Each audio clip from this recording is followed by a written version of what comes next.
Hello, everybody. Hi. So we're back today, and we're here for another wonderful episode of this podcast, which has been sporadic at best. It's been actually a long time since we've done one of these. Mm-hmm. So assuming that everything worked out as I planned, there will be intro music in front of this. Now, if I got lazy or forgot to do it or whatever, or YouTube decided to be dumb and I didn't put in front of the YouTube video, it's just kind of the way it is. So let's start talking about movies and stuff. Yay.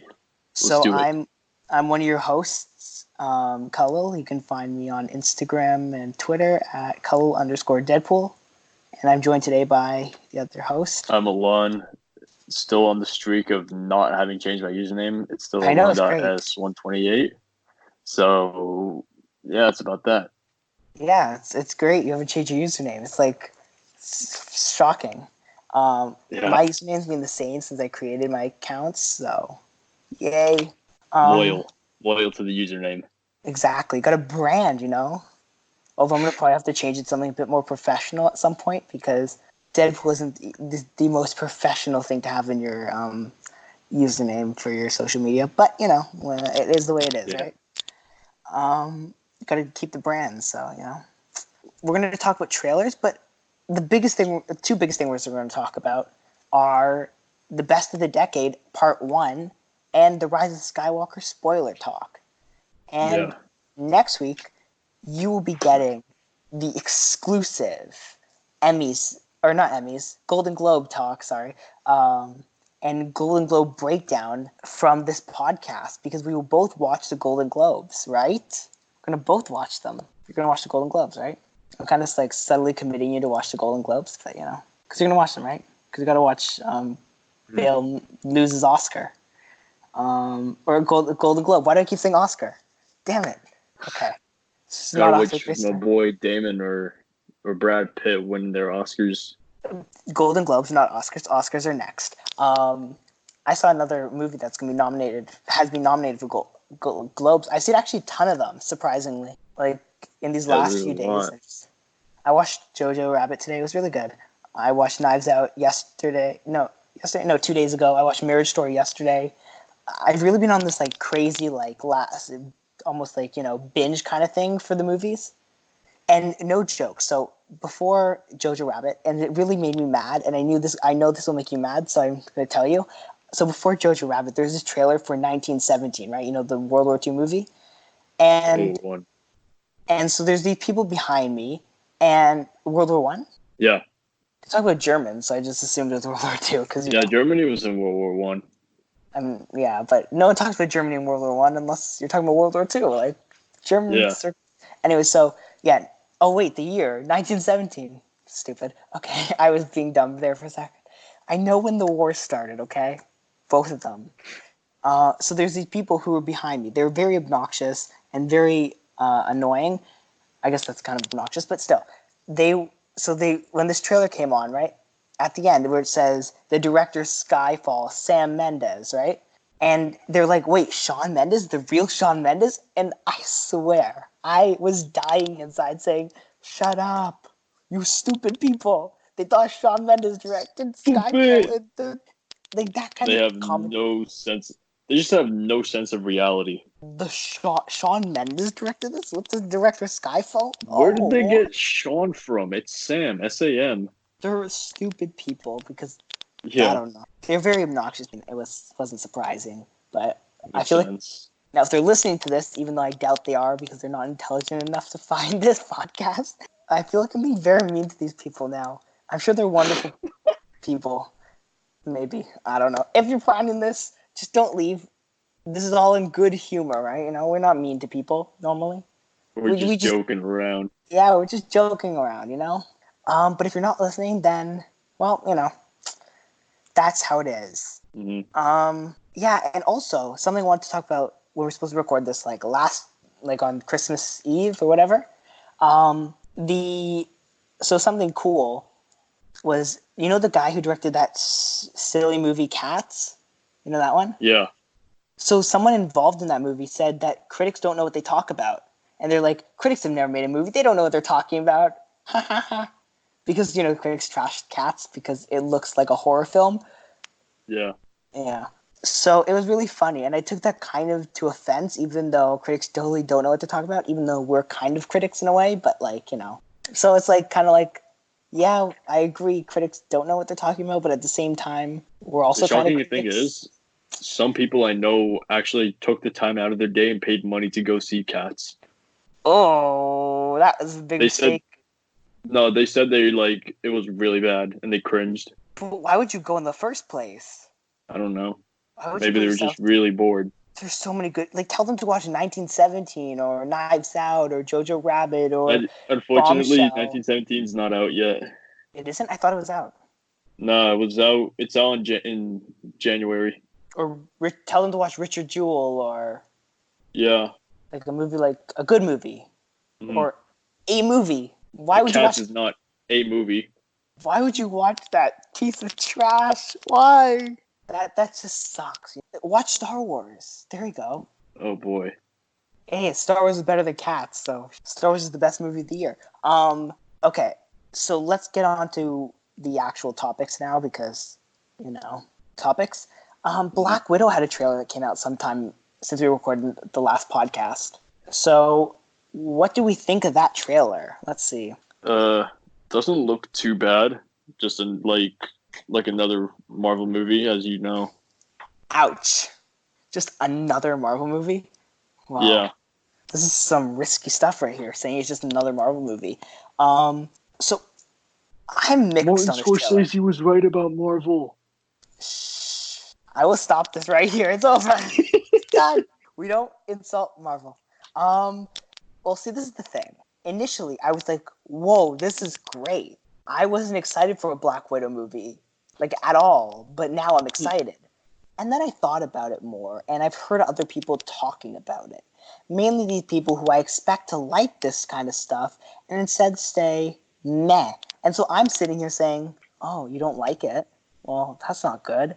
But I've been thinking about it, and the more I watch it, I've seen it 3 times now, because it's being played in front of other movies, and they're right. It isn't very good. It doesn't. And maybe this is just my pure dislike now of Scarlett Johansson, but it isn't very good. It doesn't. And now I understand it's the first trailer, yada yada, but it does seem like the usual Marvel. And I can't believe I just realized this. I spelled trailer wrong in the outline. Sorry. That's fine. It's TRAIER instead of ILER. Oh well. We all make mistakes. Anyways, back to what I was saying. It is normal Marvel, except it doesn't tell us anything. And it's so unclear as to when it takes place. When I was watching this, I was like, oh, right, yeah, this takes place after Endgame, obviously. And I was like, wait a second, she's dead after Endgame. How does this take place after Endgame? And I'm like... Take place before. But it doesn't, it really doesn't make sense. And I feel like it's such an unnecessary movie. And I feel like maybe it will be necessary. We're going to get a TV spot on the 12th, I think it is. Or a special look on the 12th. But I feel like they need to really market this movie because after Endgame, people are kind of like, I don't care anymore. There's just too much. And so I think they need to kind of find a way to have this movie find its audience. Because right now, it's very much just it looks like an action movie, and it doesn't look like a fantasy sci-fi. Well, it does not even that, but it doesn't even look like a unique movie. It looks like, because my biggest fear with this movie has always been, is it just going to be another, what's that movie, those 2 movies that I keep, that John Wick spinoff that hasn't happened yet, the ballerinas, and that other one with that girl, and she's Russian, and she's a spy ballerina. Anna. No. It was that one, it was a really trash movie. I don't know why I can't remember the name of it right now. I think it's Anna. No. It was something well before that. It was a really bad movie. Red Sparrow.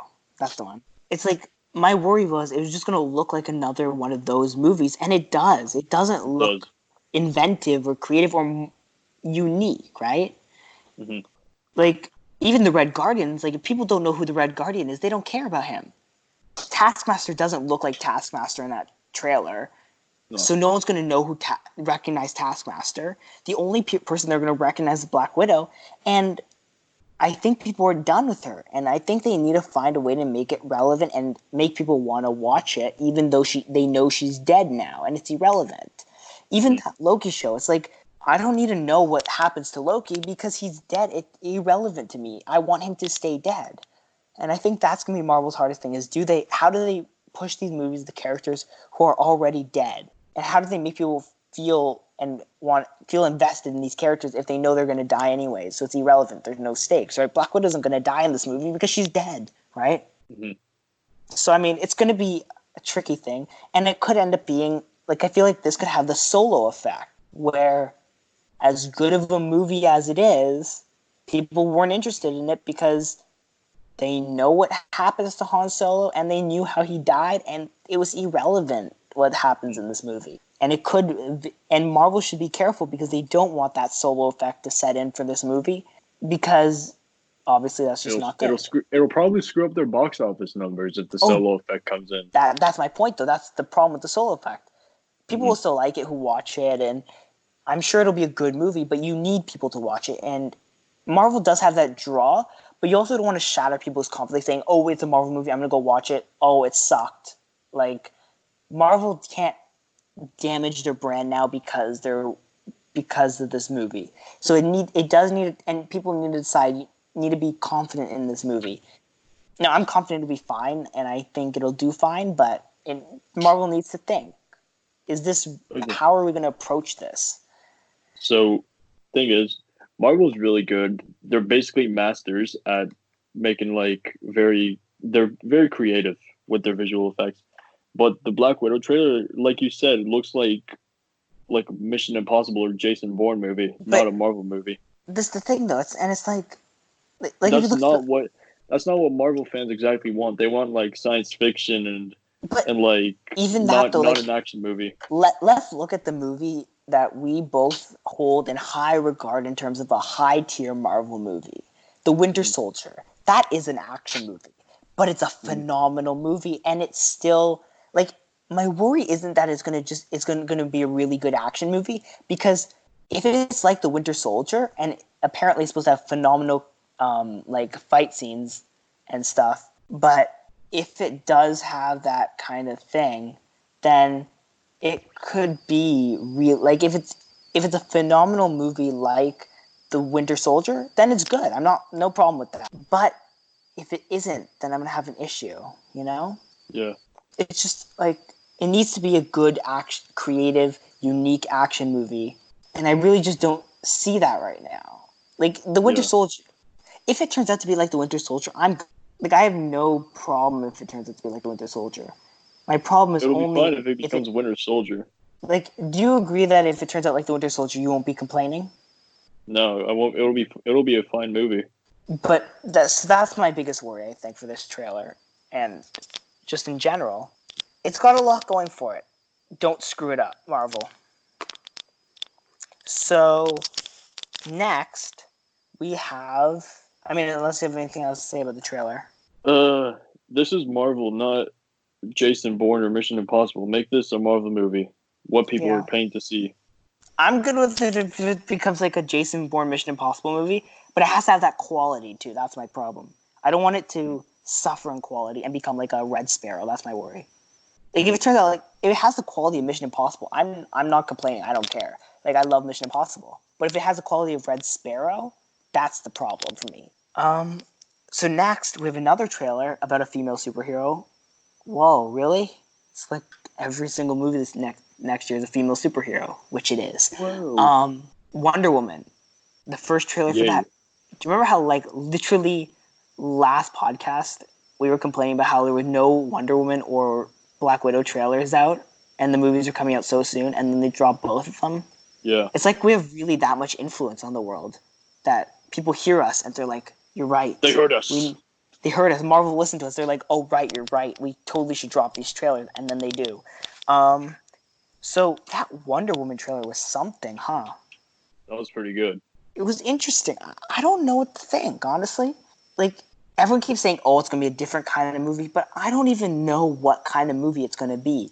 Like, yeah, I've seen little snippets and stuff, and it it showed us little snippets of the movie, and it's like, okay, it's fine. We see like Maxwell Lord, we see like Wonder Woman, we see all what we knew we were gonna see. We see Cheetah without the cheetah costume. Like, Yep. we knew we were gonna get that. I just don't know if this movie's gonna be anything new, right? Like, Steve Trevor, like, how are they gonna bring him back? What are they gonna do with him? Like, is he just gonna be another love interest for Wonder Woman just for the sake of it? Because I don't want that. Like, How why are can't? they going to show how he survived that plane crash in Wonder Woman? No, that plane crash never happened. You think it happened, but did it really? That's the question. It's the Matrix. It's like in Star Wars, which we'll talk about in a minute.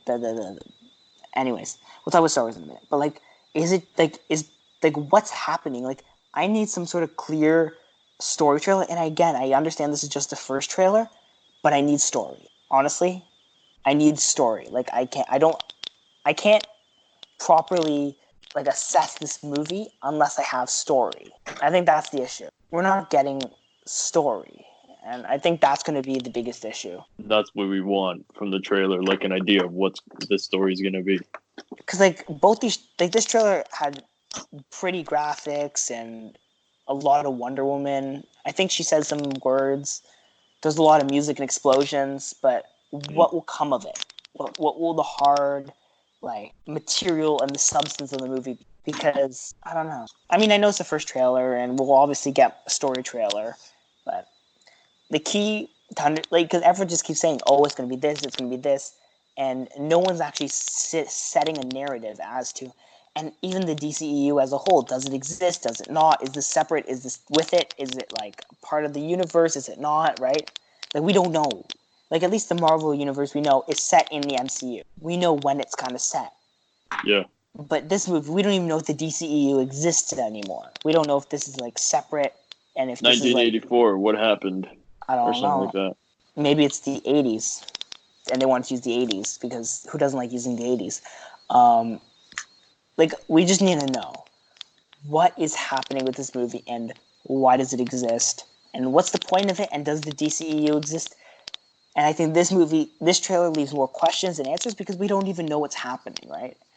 Like, we have to figure out if this actually exists, and so I guess that's going to kind of be the thing, right? Yeah. Does the DCEU exist, and is this like a Joker kind of movie where it's completely separate, or is it together? I mean, is it like, does it have anything to do with the first movie? Does it not? Like, If Joker actually was not separated from the DCEU, that would have given DCEU the biggest boost ever. we don't know if it's separated though, because they won't say for sure. Mm-hmm. And if there's, and what if the sequel connects it, or what if like like we don't know. Like, for all we know, it could be connected. Like, they could say, like in the Batman, the reason the Joker's there is because the Joker that was the Joker, and now he's dead because it's been a long time, and so, and it's just like I don't know. Honestly, yeah, it's gonna be interesting though. Interesting stuff. Yeah. So, speaking of trailers, we have another trailer. Third trailer to talk about. Yeah, the Tenet trailer. Now, more than the trailer, I want to talk about that special look thing that was playing in front of, for me, Star Wars. I don't know what did it play in front of for you? They just played the trailer actually at Star Wars. Yeah. Have you seen any IMAX movies since the trailer came out ish time? Nah. No, that's why. Because so there's a sneak preview which was like the first 5-10 minutes of the movie. I think it was like the first 10 minutes, and it played for me in front of Star Wars because I saw it in IMAX, because it's an IMAX exclusive preview thing. And I think that was more... And at first I was like, what is this? Why is Robert Pattinson, the other dude, what's his face? John David Washington. John David Washington in this movie. What is he doing? What are they doing here? And I was like, I swear there's... an action movie. And it's like starts off with this terrorist attack thing, right?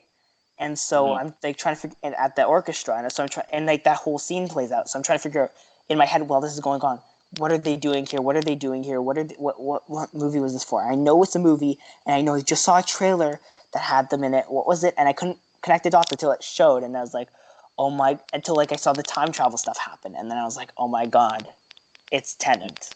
Cool, Nolan, you're a god. Like that. that trailer even was phenomenal. Like, I'm just excited. Jeez, that's an exciting. So what were your impressions of the trailer?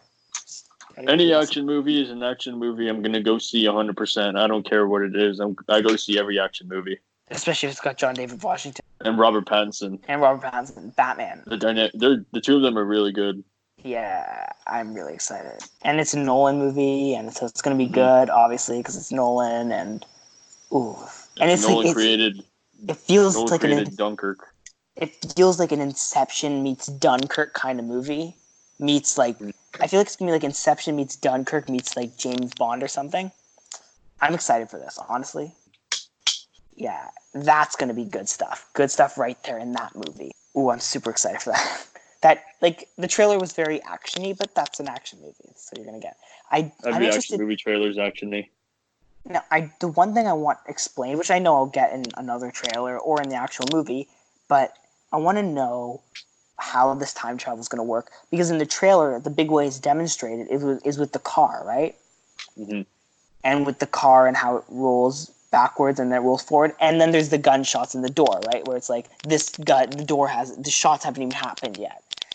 So I want to know kind of how this is working. And I want that, because dealing with time is the most difficult concept to deal with in a movie, because either you can really dumb it down or you can really not dumb it down, and then it's like, but it'll be curious because it seems like they're dealing with it in a not conventional way and maybe not even fully time travel, and it feels like, because it's like the marks of the shot are there, right?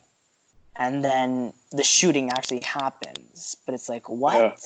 Or it's like the car is already flipping and then it flips backwards, like it's going back in time.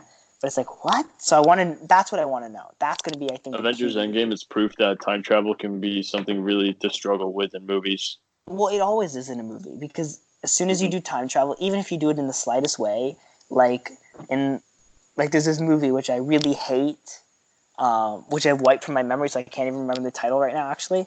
And I'm sure it'll come back to me, but I'm just going to check right now. But it's this movie, and it's the stupidest explanation of time travel ever. And it drives me mad, I'm telling you. I'll find it. Hold on, give me a sec. Time Freak, that's what it's called. It's a really bad movie. It doesn't know how to deal with time travel, and it makes me mad, really. And even Jumanji 1 deals with time travel in a way, because at the end of the movie, Nick Jonas's character comes back, and it's all fine, but they don't show any ripple effects of his character kind of being freed from the game initially. Yeah. So it's like it's a difficult concept, because if you do something stupid or if you forget to explain something, you're in trouble because it doesn't make sense. Now, the good thing littlest thing results in the biggest mistakes with regards to time travel movies. The good thing is I trust Nolan to know what he's doing, because he knows he knows, Mm-hmm. So I have full confidence that Nolan will be able to explain time travel, and maybe even in a way which makes more sense than anyone else has. I mean, I guess you pull your whole Back to the Future stunt, and you just But we'll see, right? Yeah. Because that's kind of the way it is.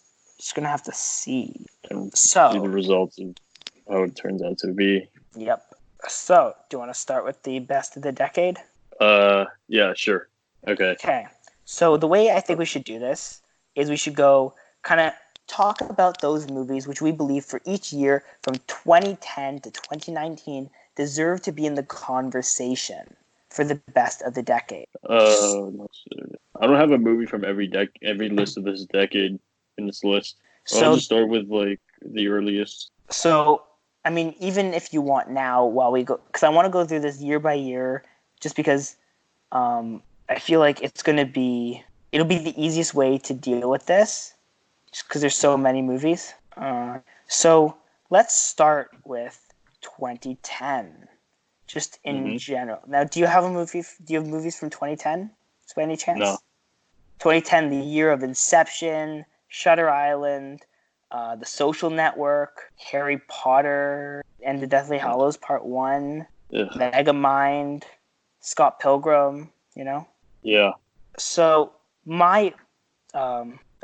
have you seen Shutter Island, just out of curiosity? Yeah. Do you agree it's a phenomenal movie? Yes. Just in general? So I think that definitely deserves to be in the conversation for best of the decade, even now, because that's just a movie which I adored so much. Like, that was my favorite Mark Ruffalo role, and I've seen a lot of good Mark Ruffalo. Have you seen The Social Network? Yeah, the Zuckerberg movie. So I watched that literally this morning for the first time. It's a good movie. It was so good. Jeez. I don't know why. It's always been on my list and something like, I'm going to watch this, I gotta watch this. And I've seen, like, scenes from it, but oh my god, it was really good. So that was definitely also deserves to be in the conversation. What about, just out of curiosity, Inception, I think, definitely deserves that to be in that conversation as well. Yeah. And just because, like, Inception as a movie is just, like, it was revolutionary, right?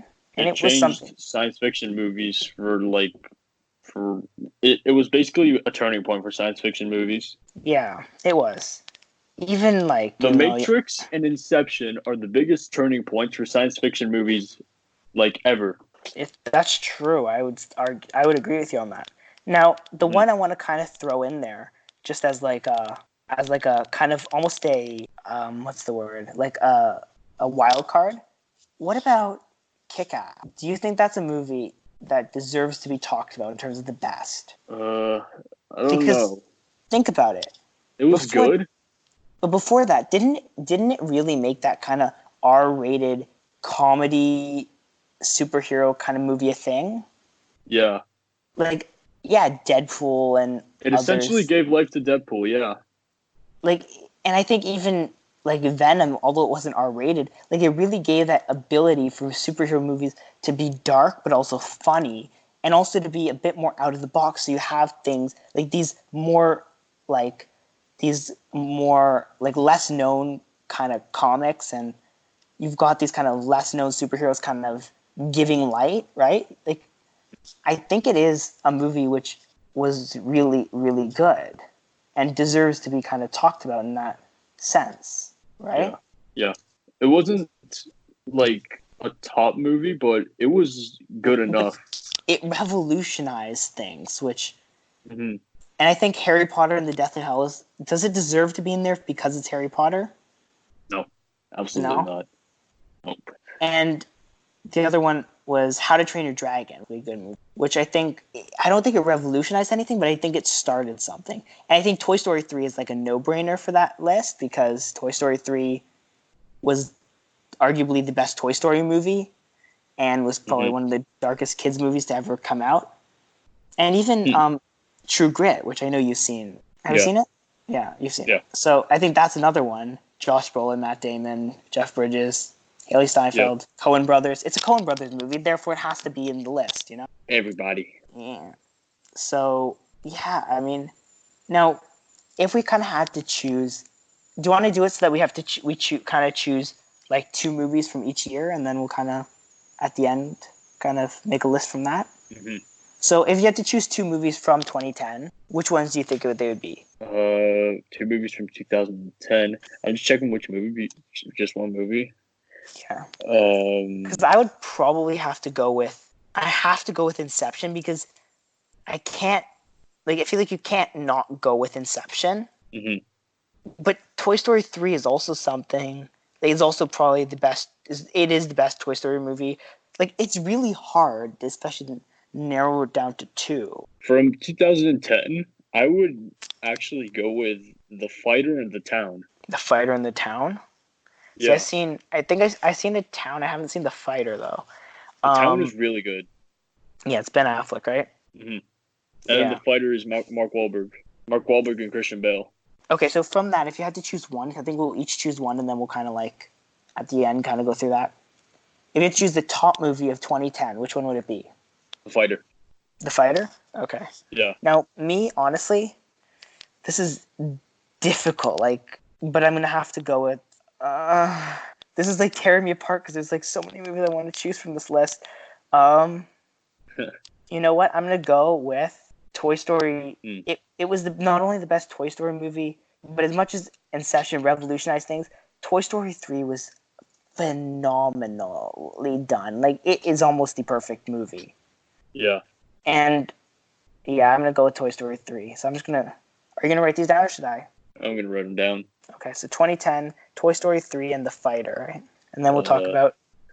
Okay, so then we'll kind of start moving on to 2011 in a way, I guess. Yeah. So now Harry Potter and the Deathly Hallows Part 2 is a movie I think we should start off talking about.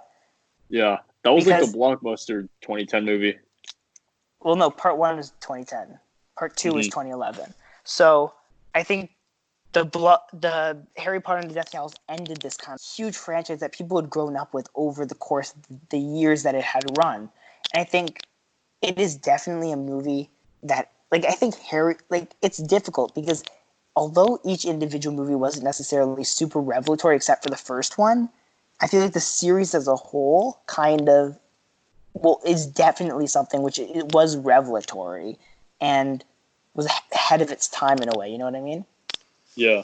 And I think that's something which cannot be overstated. And I think it's difficult to kind of think about that in terms of the whole, like, all the different aspects of that movie. But it's really difficult because that was like, you know? Yeah. And the other one which I wanted to kind of mention slightly was X-Men First Class, arguably the best X-Men movie. And it was probably the most true-to-form X-Men movie we've ever gotten, right? Yeah. Another notable mention from 2011 is Mission Impossible Ghost Protocol. Yes, I was just getting that. Oh my god. Great movie as well, right? But that's the thing. But then, as much as Ghost Protocol was amazing, and I loved Ghost Protocol, you have to remember, was it revelatory?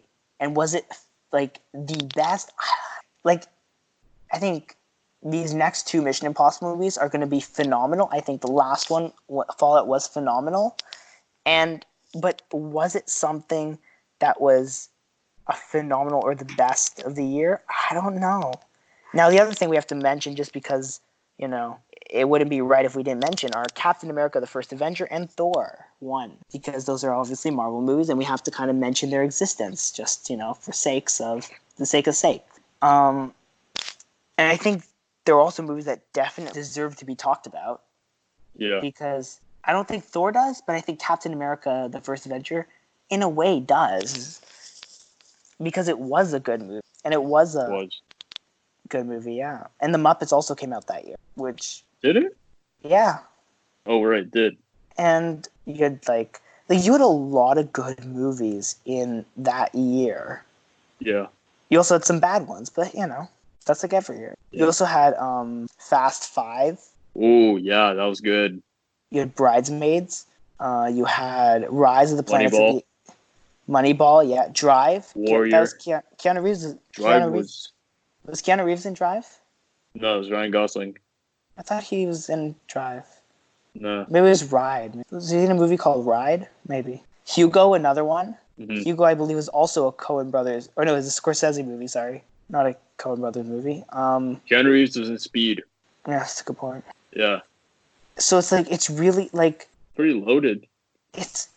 And that's what's going to make all this stuff so difficult, right? It's like, you've also got that... I think it's a Brie Larson movie. Young Adult. I'm pretty sure this is a Brie Larson movie. No, it's a Charlize Theron movie. Not a Brie Larson. I don't know why I thought it was Brie Larson. You've got The Hangover Part 2. Yeah. Like, you've got a bunch of good movies, and I think it's something that's difficult to kind of decide, right? When you've got things that are so good, like, you know, X-Men First Class, which is definitely the only X-Men movie which was true to X-Men form, right? You have... Logan. Well, X-Men, not Wolverine. Like, the X-Men as a team, you know? You have Harry Potter, which ended arguably the single most iconic franchise, even more iconic than Star Wars. It ended this generation, these people who grew up with this movie, right? This is the end, right? The final chapter of this, like, continuous saga almost, right? Like, it's revolution. It's like Endgame. Endgame isn't necessarily going to be ever called the best movie of the year, but it was the most revelatory, right? It ended, even The Rise of Skywalker, people won't say it's the best movie, but it ended something which is iconic, you know? It starts the next chapter, the future. You've got Like, and I think that despite the fact that there are some really good movies, I honestly have to say that I think the one I'm going to choose, just because of what it was, is probably going to be Harry Potter. Just because it did revolutionize kind of movies, and it did, like, it was the end of that revelatory saga, right? Yeah. So that's me mine. What's yours going to be? Between Moneyball, Warrior, and Mission Impossible, but I've got to go with my man Brad Pitt. I'm going to go with Moneyball. It's a good movie. Brad Pitt is, like always, just terrifically performing at super high levels. Always. And overall, Moneyball was just a really interesting movie. So, yeah. So I think, I'm just trying to think right now. How many parts do you want to split this into? Do you want to do 2012 and then move on and then next continue? Mm-hmm. Because I also want to talk about Star Wars and other movies we watched and box office. It's going to take a while. Do you want to do 2012 and then move on? Yeah. Okay, cool. We'll leave it on a cliffhanger then after 2012. 2012, if you thought that 2011 was hard, 2012 is going to be triple that kind of difficulty. So in 2012, you had movies such as The Dark Knight Rises, Skyfall, The Avengers, Django Unchained, Argo, Zero Dark 30, Silver Linings Playbook, Looper, The Hunger Games, The Amazing Spider-Man, The Hobbit, An Unexpected Journey, Perks of Being a Wallflower, Brave, Wreck-It Ralph, 21 Jump Street, Lincoln. You had Magic Mike. You had Rise of the Guardians. You had Dread. You had Jack Reacher. You had Pitch Perfect. You had The Pirates Band of Misfits, The Dictator, Men in Black 3, Snow White and the Huntsman. You had, did I miss any big ones? Life of Pi. So if you thought that, let's just take this one movie at a time, don't you think? Because this was a year, again, where all hell broke loose in terms of movies. Let's talk about The Dark Knight Rises, even though it would be so much harder if this was The Dark Knight instead. But thankfully, The Dark Knight came out a year before we start talking about movies. Like, movies in this decade. It came out last decade. Yippee for us, because I would have to choose between The Dark Knight and Iron Man. I ain't doing that. So, now, do you think The Dark Knight Rises, like, what's your opinion on The Dark Knight Rises, this list, and does it deserve it? One of the best superhero movies of all time, without a doubt. But does it deserve it? That's the question. Like, yes, the best of the decade, because like The Dark Knight, if it was in this decade, 100%. But The Dark Knight Rises was almost a falter in a way, Like, The Dark Knight was phenomenal, but The Dark Knight Rises wasn't special because although the Bane wasn't special in any way, like he wasn't this awesome villain. I mean, second is the best Bane we've gotten, but then again, the only Bane to compare it to is Batman and Robin, so Yeah. It's not like there's any competition there because that movie ain't competing for anything except the worst of all time. We should do the worst of the decade. That would be a good list too. Maybe we'll do that. We got a whole year to talk about, and we're also going to talk about the best of 2019. Top 10 of 2019, which we'll do at some point too. Good stuff. So much to talk about. We could literally do this for an entire year, But in the end of the year, we're still talking about the last. So, yeah, The Dark Knight Rises is an interesting one because it doesn't do anything. Yeah. But it's a good movie, so it's good. The Avengers, though, now there's something which you have to consider. Yeah. Like, you can't write off The Avengers just because it's The Avengers. It is the first time there's a superhero crossover on a major scale, in a way, it's the end game of 2012 because you have this culmination that has never been done before. Like, Age of Ultron became kind of... Only difference is it started things, didn't end anything. That's true. But... Yeah. Like, and at the time, everyone was kind of like, what is this? Like, this isn't going to work. This is shared universe, like, number one, right? Like, this is the first time a shared universe is really being shared where they're all in the same movie. And then we will have many and many examples of people trying to repeat this and failing miserably. And that has to count for something, right? But then you go and you have Skyfall, which is like arguably the best Bond movie of all time. Until the next one. No, that's not going to beat Skyfall. No way. But that's the thing. As much as Skyfall's the highest grossing Bond movie. Good, right? Mm-hmm. And so you got Skyfall, and then you got Django Unchained, which just by the nature of the person who directed it, you have to talk about it, even though I don't like the movie very much. And I don't think it would be something which would be struggling. But then you got Argo, which I like to say, besides The Accountant, is Ben Affleck's best movie. Like, I loved him in that movie. You've got Silver Linings Playbook, which won a bunch of awards, right? Mm-hmm.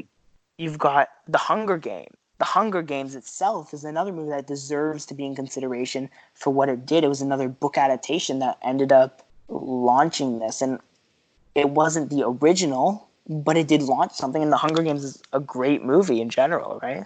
Yeah. You have Zero Dark 30, yeah, which is one of the greatest war movies of all time, directed by Catherine Bigelow, who is a woman. No. Catherine Bigelow is the biggest genius of war movies ever. She is a war movie genius. And it's a woman. No one directing a major. Nobody can make war movies as good as her. And it's a woman directing a major war movie. Like, imagine that. Mm-hmm. Like, that's something that's special. She's done a lot of excellent movies about war. But you've also got the other thing, The Hunger Games, which is that you've got your superhero, strong female superhero, which you don't, like, which is something you don't get a lot of, right? Mm-hmm. And it kind of comes back, but then it just kind of like, know. Catherine Bigelow, she also did she did Point Break with Keanu Reeves. She directed that. Was that before or after? That was before Zero Dark 30. Oh, okay. And you've got Looper, which was that the Rian Johnson movie? I think it was, right? Yeah, it was Bruce Wilson, Joseph Gordon-Levitt. Yeah, it was the Rian Johnson movie. Uh-huh. And so you've got these amazing movies. And then you got Pitch Perfect, which wasn't a very good movie, but, you got Brave, 21 Jump Street. There's another one, right? That was a funny movie. You've got Wreck-It Ralph, arguably the best video game movie. You got Rise of the Guardians. I love that movie. You've got The Bourne Legacy. Yay. Except it's Jeremy Renner, not Matt Damon. Even though it's like the worst Bourne movie. It is. Yeah. It's interesting, right? Because it's like, and this is the thing, like every year there's like, you've got Hobbit, like every year you've got, I think it's Hobbit, right? Hobbit was 2012, right? Yeah. And it's like, it's really interesting, right? Because it's like, these movies all contributed so much. It's really hard, right? For me, I'm just going to go with The Avengers. I'm just going to say, you know what? The Avengers deserves it for my... What's yours going to be? It's honestly a tie between Skyfall and Zero Dark 30. Well, time to flip the coin. Which one? I think... Skyfall was the best Bond movie and one of the best action movies of this decade. Zero Dark 30 was... And then Zero Dark 30 is just a like really strong movie about a true story. You've also got a woman director directing a large action movie, so there's that. I'm gonna go with Skyfall and Zero Dark 30. Skyfall over Zero Dark 30?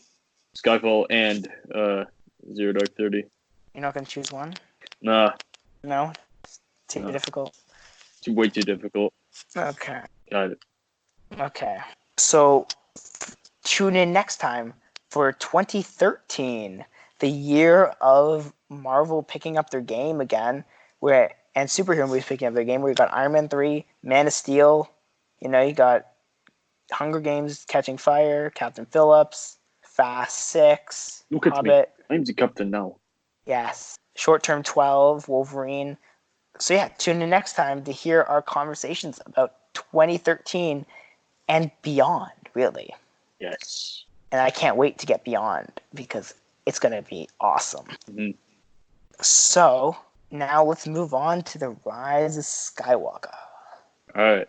So first, non-spoiler, we'll give our kind of number rating for this thing, and then we will spoil it away. So non-spoiler thoughts. What was that? What was that Star Wars movie? Huh? That was bad. Okay, well, let's not jump to conclusions here. Bad. It's hard. Like, this is the thing. My Star Wars review of this is, and I'm going to do like another kind of little like talking to myself skit thing, because I love doing this when I talk about this movie, because I can't talk about it in any other way except what was going through J.J. Abrams' head when he wrote this movie. And I will give my little, like, leave my Letterboxd review. It's the first time I'm not writing like a proper review. Instead, I'm writing a script where J.J. Abrams is talking to himself for the most part. And let me tell you, it's interesting. And I'll read it now because that's like my thoughts of this movie. This movie really just feels like, in my opinion, it doesn't deserve as bad as it did on Rotten Tomatoes. But I don't care about Rotten Tomatoes. It is a movie that isn't a good movie. And it isn't, like, The Last Jedi is a good movie. I love The Last Jedi. It's a good movie. It's a unique movie. But this movie feels like but it didn't feel like The Last Jedi didn't feel like a Skywalker saga movie that was anyhow related to the Force Awakens. It felt like it was its own thing. And this third movie does also feel like it's its own thing, right? J.J. Abrams can put down mystery boxes great, but he doesn't know how to open them. Yeah. Because he can set all the stuff up he wants. He has no clue what he's doing, and that's why he was hoping to God that they didn't give him the final movie, because J.J. Abrams can't wrap things up. Nope. He doesn't know, people thought, oh yeah, he had a plan. Of course he did. He didn't. He told Rian Johnson, figure it out, and then he was like, okay, and the third person will figure it out off that, and I'm done. He didn't realize they were going to call him back and say, nope, I need you to make the third one, and I need you to wrap things up, because he can't do that. The Force Awakens is great because he set up a lot of things, right? Mm-hmm. He actually had no answers to those questions, and I think it shows in this movie that he was just running by the seat of his pants and reading Reddit. Reddit was his, answer machine. And it shows, and it's just fan service, and I'm good with fan service, trust me. I have no issues with fan service. I will take all the and I love the movie. I've seen it twice now. It's a good movie, but it's not perfect, and it's kind of the way it is. So what would you say is your number rating for this movie out of 5? 5 or 10? How do you want to do that? You do it 10. Okay, 10. So I'd give it a solid 3 out of 10. Ouch. Okay. That hurt, but I'm fine. See, I'm not crying yet. All good. Yeah, it's all good. See. So I'd give this a good 8.5 out of 10. Not bad. I'd give it higher, but it's Star Wars, so I have to automatically give it a little bit of a boost. Yeah. And it was I liked the movie. Okay, everyone, if you haven't seen it yet, go watch it and then come back, because there will be spoilers momentarily. Yes. Well, we're going to start talking about it in more general context. So I'll give you 5, 4, 3, 2, 1. Now leave. So let's talk about the movie in a bit more of a spoilery context. All right. So was it just me, or did this movie just feel like J.J. Abrams was basically running by the seat of his pants? He was, probably. Who had no clue what he was doing, and he was trying to figure out what to do. Because the way I said this, which I think is pretty eloquent.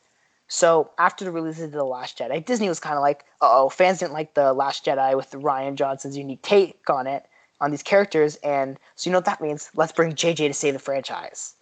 So Disney calls JJ. Hey, we need you to do that. You need to do episode 9 now. You cool with that? JJ. Well, yeah, so I actually have something. Well, I don't know. I mean, I can. Well, I see.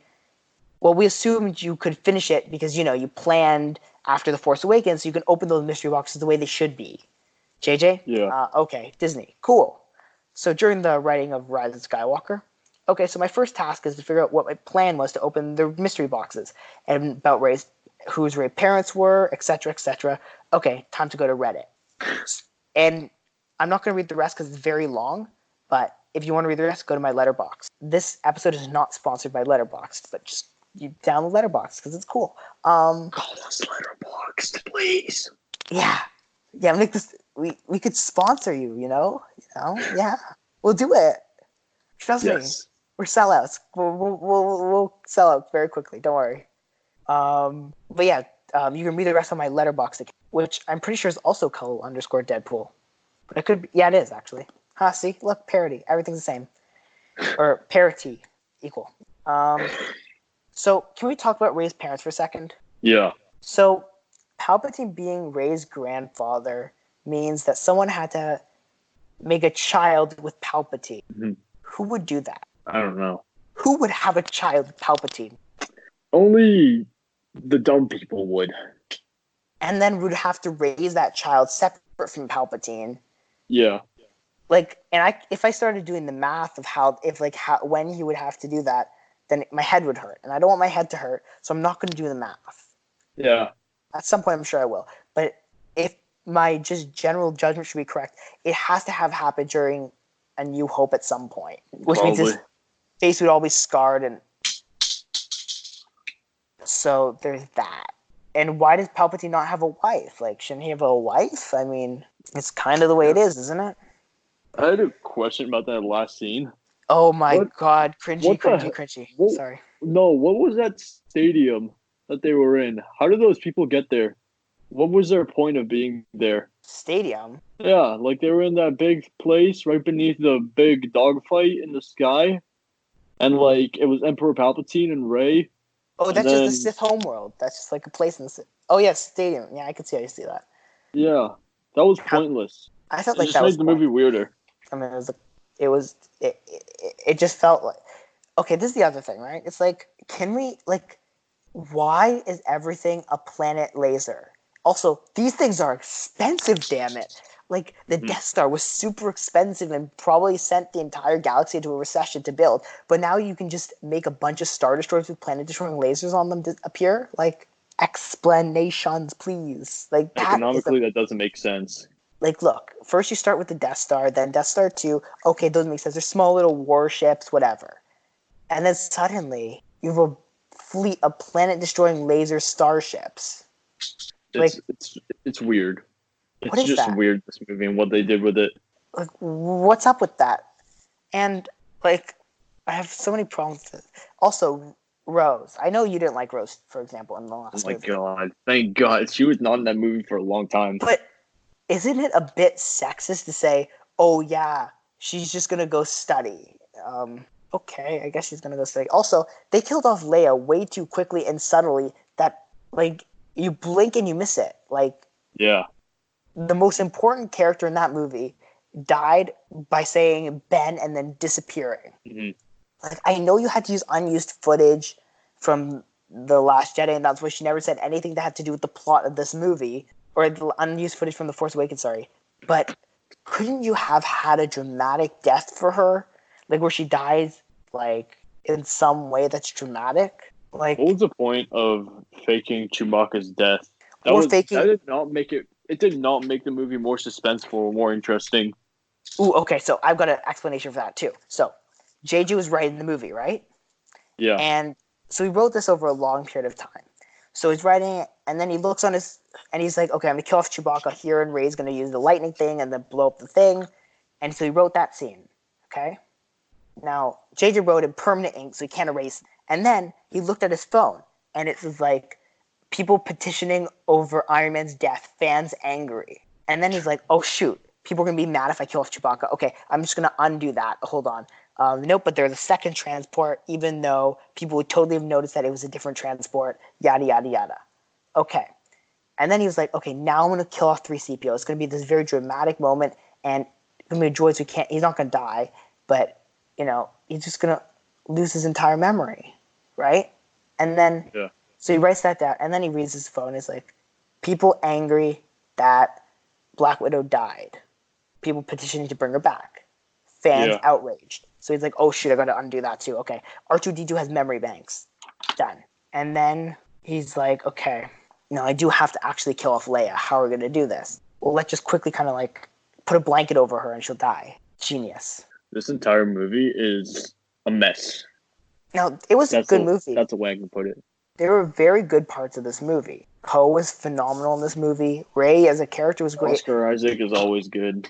Kylo Ren was this movie. Kylo Ren was Oscar great. Isaac carried this movie. So did Kylo Ren. Adam Driver was great. Even Palpatine to an extent was good. Yeah. It was good to see him back, I don't understand the Force dyad thing though. What does a Palpatine and a Skywalker have to do with each other? Like, what? And why did they kiss? There's no romance going on. I don't know.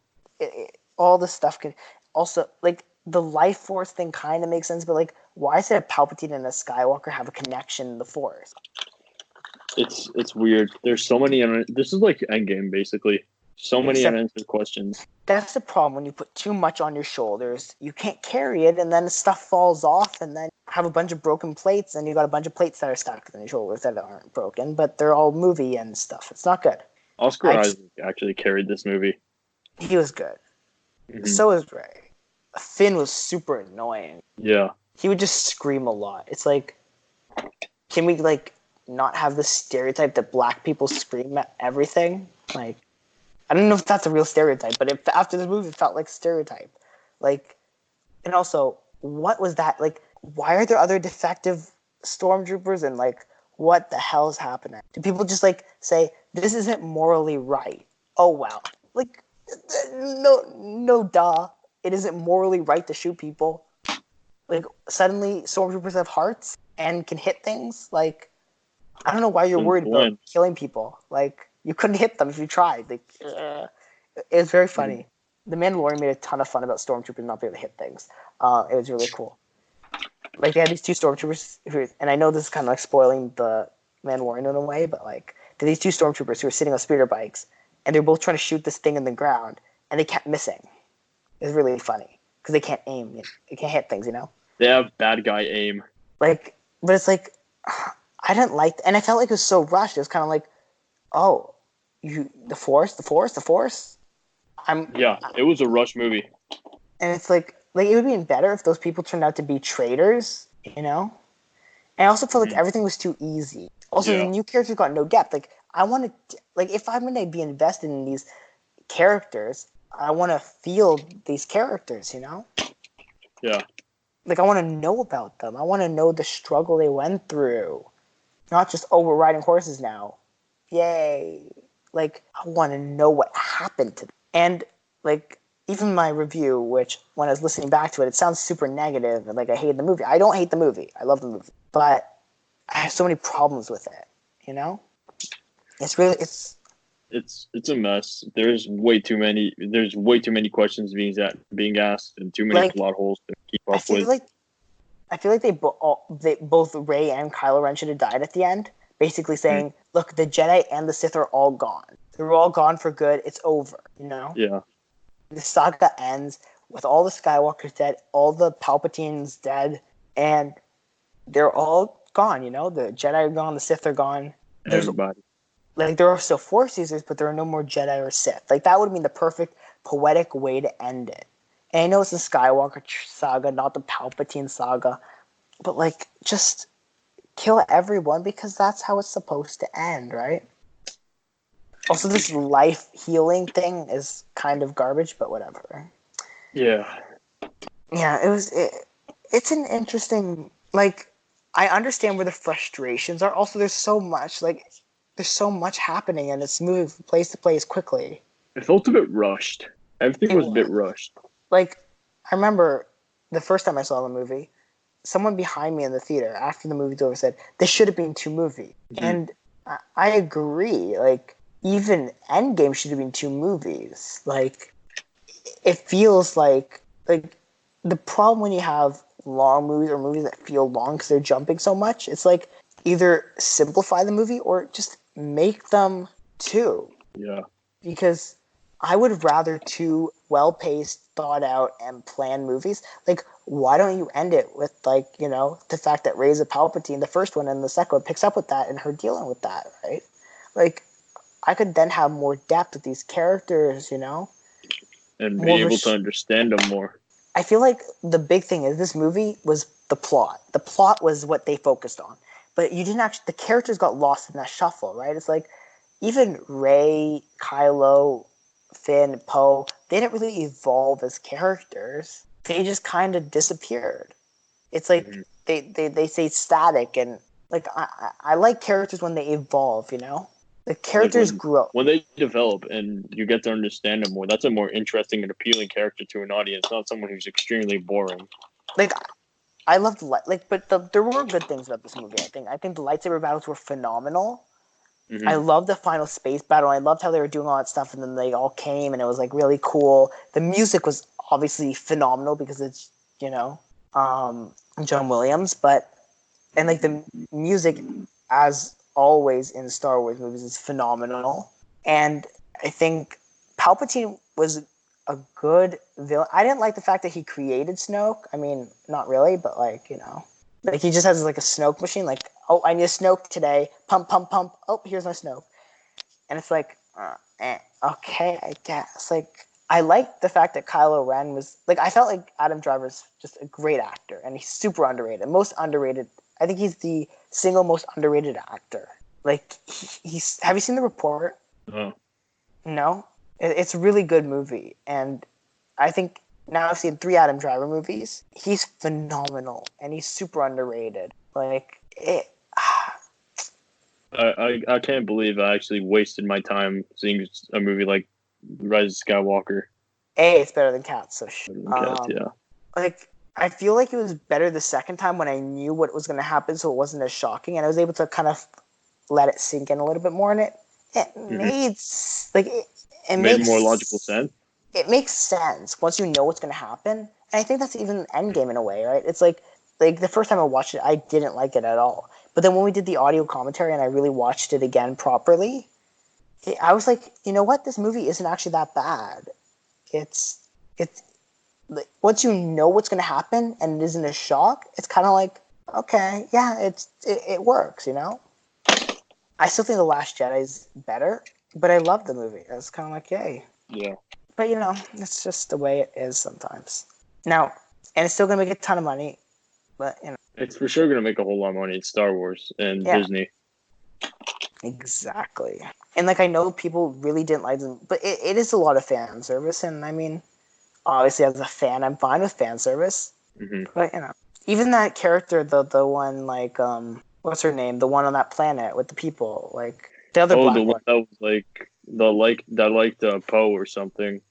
Maybe like Poe, but I don't know because they had history. Because apparently Poe's now a drug dealer because Spice Runner means a drug dealer. And, we're just going to kind of drop the bomb that he was a drug dealer and we're not going to explore that. So Poe better get a Disney Plus TV series now about being a drug dealer because I need to see this. Mm-hmm. Even Lando is kind of like, why are you here? You don't serve purposes. Oh, yeah, Lando was there too. That's the thing. There's so many people there. And then there's D-O and BB-8 and R2-D2 and 3CP. And I'm like, okay, I love droids. Trust me, I love droids. But there's too much. Just slow down with your droids. There were a bit too much in there. I did like the Luke scene. That hologram scene was pointless.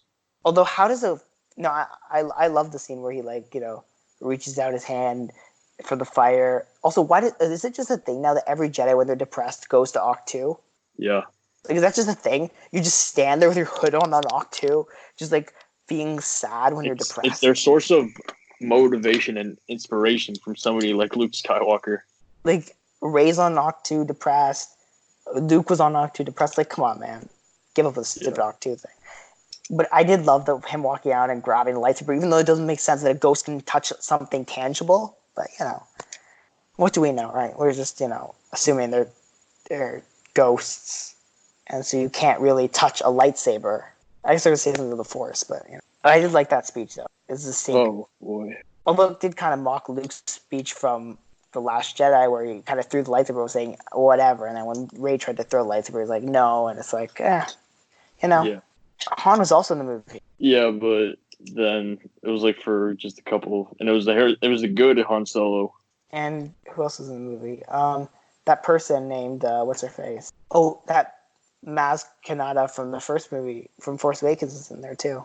Yeah, she was there. The one with the big eyeglasses thing that I can see her eyes. Don't recall her. Yeah, she was in the movie. She was in the Force Awakens in Takadona. She had Luke's lightsaber in her basement. No, don't recall. Well, yeah, she was in that movie too. And so was what's her face? Yoda was. What was that evil Rey inside of the big spaceship who had the red lightsaber and it was a clone of her? It wasn't a clone. It's a Force vision. Do you remember in The Empire Strikes Back when Luke was in the Cave of Destinies and he saw himself as Darth Vader? Mm-hmm. That's what it was basically. Ah. Because JJ needs to redo things. He can't think of original things. Yeah. But it was a good movie, so for the most part. Now, what else did we watch? I think that's next, right? Yeah. What else did we watch this week? Or this, I guess, what else did we watch recently? Do you want to, how many movies do you want to do? Because I've watched a ton of things, so it'll be hard to go through everything. Watched. How many things have you watched? The only thing I watched was like 2 days ago. For the entire day, they were showing every Jason Bourne movie, so I just watched that the entire day. And that's about it. You haven't seen any new movies since the last time we recorded a podcast besides Star Wars? Not that I can remember. Don't you mark them all in Letterboxd? Nah. You should. Sounds like a smart idea. Yeah, that's its existence. That's its purpose. Mm-hmm. I'm surprised you haven't seen anything since. No, just that Jason Bourne run that was going on. Huh. What did you watch? I watched 1, 2, 3, 4, 5, 6, 7, 8, 9, 10, 11, 12, 13, 14, 15, 16, 17 things this month. And I think that was all before we actually recorded the last podcast. Quite a lot of movies. Yeah, I know. But I'm going to talk about... What should I talk about? The one you think is best from the 17 you watched. This is difficult. Okay, well, obviously I'm going to talk about... Wow, this is actually really difficult. Have we talked about The Irishman? I don't think we have. You've seen it, right? I've seen only like the first 2 hours of it. God, I love those people who don't watch the full movie. That was a joke. It's like 3 hours and 30 minutes. Yeah, I watched it in 2 sittings. It was great. Huh. I'll talk about... this is so difficult. I'll talk about Knives Out. I watched Knives Out. I should also talk... I'm talking about The Mandalorian. Okay, so I watched Knives Out. Knives Out is a phenomenal movie. But the thing I noticed about Knives Out is Rian Johnson took the themes of The Last Jedi and he put it into this movie. Yeah. Like, when I actually looked at both... And you've seen Knives Out, right? Yeah. So, and if you look at both those movies, and after I saw it yesterday, or Monday, Saturday, I don't know, one of those days I saw it, and you put the two movies side by side, there is so much in common. There is, yeah.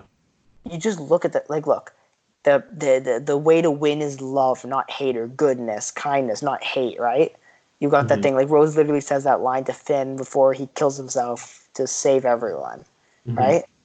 And you've got that with the whole story of the will, right? And you even look at all this, even the deception kind of thing that happens, which is general for a whodunit movie, but the way they do it in The Last Jedi with Snoke being no one, Rey's parents being no one, although it's undone later, but it's really interesting, right? How those same kind of things carry on in both. The strong female, you've got that the hero-villain connection where they kind of have this connection, right? You got the same thing with Chris Evans' character and Ana de Armas's character in Knives Out. Daniel Craig.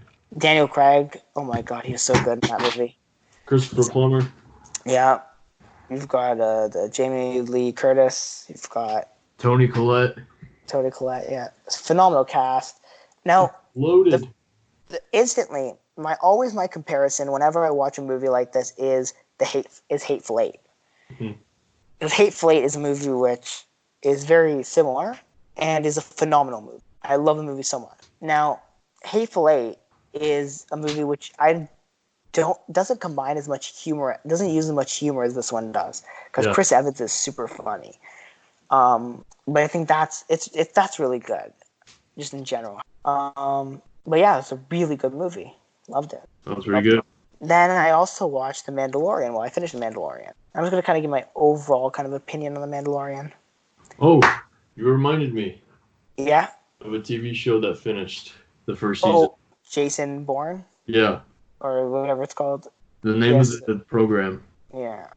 Okay. So, back to The Mandalorian. I lost my train of thought. It's a really good show. It has a nice story. It's got a little bit of Easter eggs here and there. Baby Yoda's great. The characters are really good. And it's good Star Wars. And it's focused Star Wars. And spoiler alert, the Darksaber's at the end of the 8th episode, so I'm happy.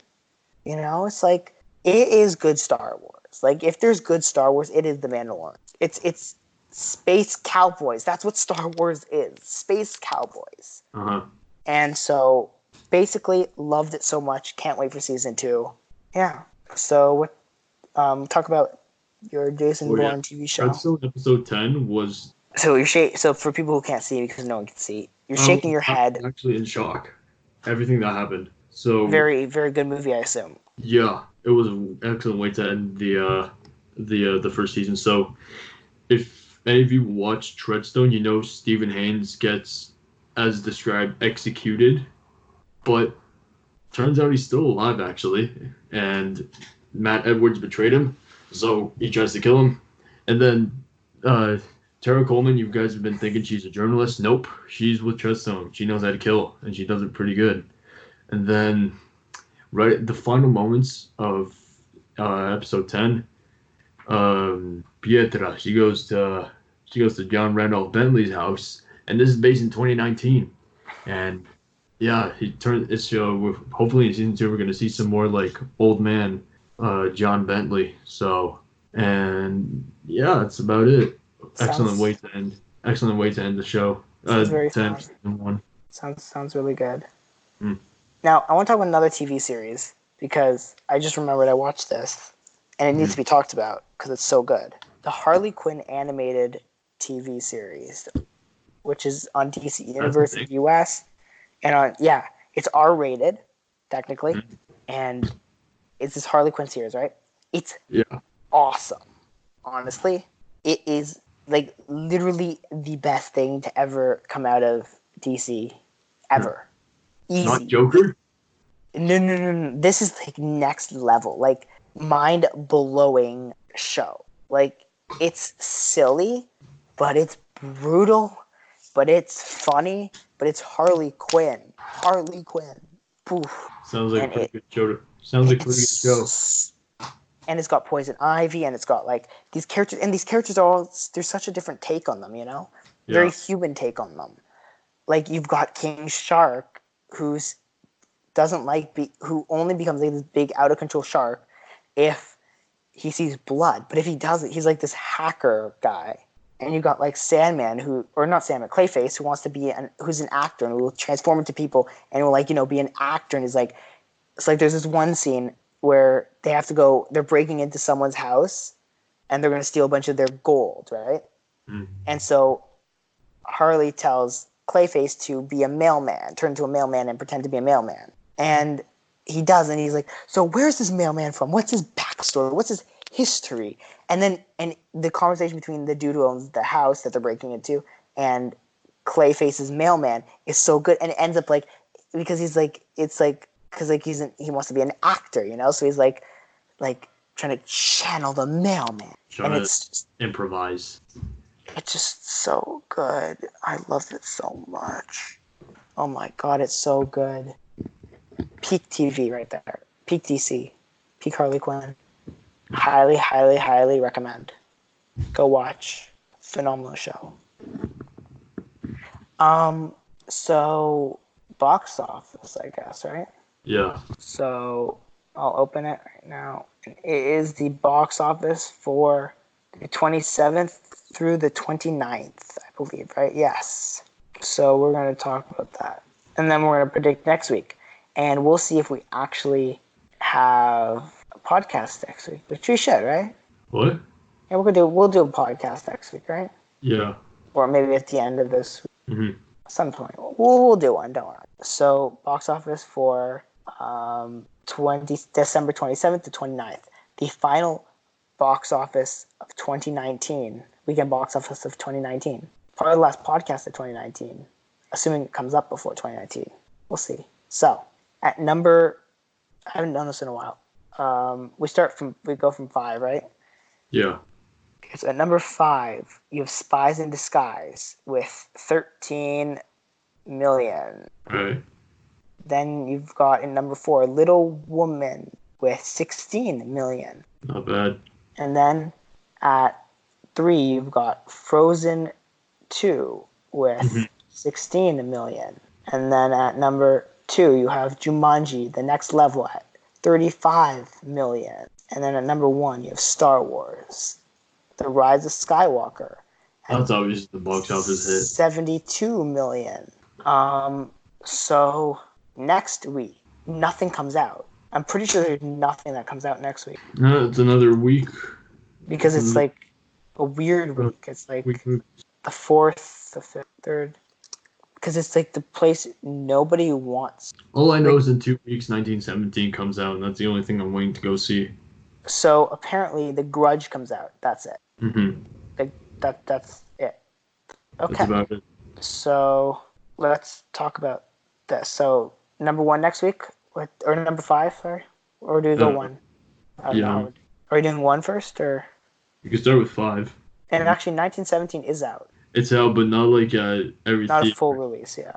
I'm sure you can find it at a small theater chain. Mm-hmm. Okay, so are we gonna start with number 1? Yeah. Okay, so number 1 for next week. Yeah, Star Wars. I don't know why I hesitated so much, because of course Star Wars. Mm-hmm. So number 2, Jumanji. 3.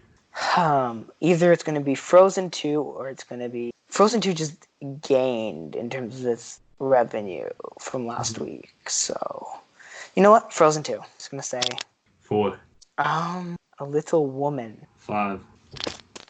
Actually change it, Little Women, to Spies in Disguise. 5. The Grudge. All right. I think it'll make a bit of money because it's like those people who like those pointless, not scary movies. Isn't it the movie with the sharks? Isn't that The Grudge, or is that another one? I don't know. I don't know. Oh, I think that's another one. I don't know. They're all the same. Oh no, that's Crawl. That's different. Or Tigers. Oh, yeah. Or so it's the crocodiles one. Yeah. Yeah. I don't know. They're all the same. Okay. What's yours for next week? Number 1. Hold on. Number 1, I'm going with Star Wars. 2, Jumanji. 3, Frozen 2. 4, The Grudge, and 5, Spies in Disguise. You think The Grudge will make that much money? Mm-hmm. That's a lot of money. Yeah. Okay, so I mean that's the box office for the week. It's pretty cool stuff, you know. Yeah. So that's our podcast for this week, I think. Yeah. Don't forget to like, subscribe, comment. If you're on YouTube, if you're listening to this on a podcasting thing, then share it and leave a rating on iTunes or whatever, and follow us on social media, and check out our YouTube channel if you're listening to us on a podcast thing. Yes. And if you're on YouTube, then just, do the usual like, subscribe, comment, and all that stuff. And follow us on social media, and wait desperately for part 2 of our Best of the Decade. Plus, next week, you're going to get exclusive Emmys coverage, or reaction and breakdown from who won, who lost, and what that means for the Oscars. Yes. It's going to be, we're going to be talking head on about what this means for the Oscars in the future, The future of the Oscars. Of 2019, even though 2019 will be over. This is the last podcast of 2019. Can you believe it? The last podcast of the decade. It'll possibly give us a road to who's going to win what in the Oscars or something like that. The Emmys. Not Emmys, yeah. Golden Globes. Golden Globes, sorry. I said Emmys too. Yeah, so the Golden Globes. Not the Emmys. Anytime we've said Emmys, we're talking about the Golden Globes. We know the Emmys are over. Globes is going to path the way to, it's essentially who's going to win what the Oscars. Yeah. I mean, sometimes it isn't. All I know is that for the first time, I have seen almost every single nominee for Best Picture in musical or drama, and the only one for musical or drama I haven't seen yet is Dolomite Is My Name, for musical or comedy is Dolomite Is My Name, and the only one for drama I haven't seen yet is, or the only 2 I haven't seen are Little Women and 1917, because I've seen Marriage Story, I've seen Joker, and I've seen The Irishman. So get hyped for that. Talk about the Golden Globes and what that means for the Oscars and part 2 of that decade conversation thing that we've been doing. Yeah. And then more stuff the following week, maybe. I don't know. We shouldn't plan too far in advance because when they're dropping the ball. Or maybe I don't know when we record again, but I mean, who knows what'll happen. Yeah. Just stay tuned because it's going to be good stuff. We'll be talking the year all year long. Yeah. Or not all year. Yeah, we will actually. For all of 2020, we were only talking about 2019 and the past. We're not talking about the future. Got it? Yeah. At the end of 2020, we'll start talking about the future. That's how it's going to work. So I'm going to see 1917 and then immediately get a review up. great idea. As soon as I see Start it. using Letterboxd. It's really useful. You can even write your review down too. It's great stuff. Great stuff. Yeah, and this episode is not sponsored by Letterboxd, but if Letterboxd wants to sponsor us, then let us know. We have an email that you can email us at. It's in like the description and stuff, and it's on the YouTube channel and stuff. So yeah, let us know. You know, we'd love to be sponsored by Letterboxd. Some good stuff, you know. It's a great way to review movies, and we're not even sponsored by them, and we're already plugging them. So yeah. So I guess that's it. Yeah. So it's good stuff. We'll see when this actually goes up, though. But I'm sure to get lazy and say, I'll do it later. Oh, I still got Fallen Order, that game, you know? The Star Wars game. It's pretty good stuff. Yeah. It's good stuff. So, yeah, see you next time, I guess, people. See ya.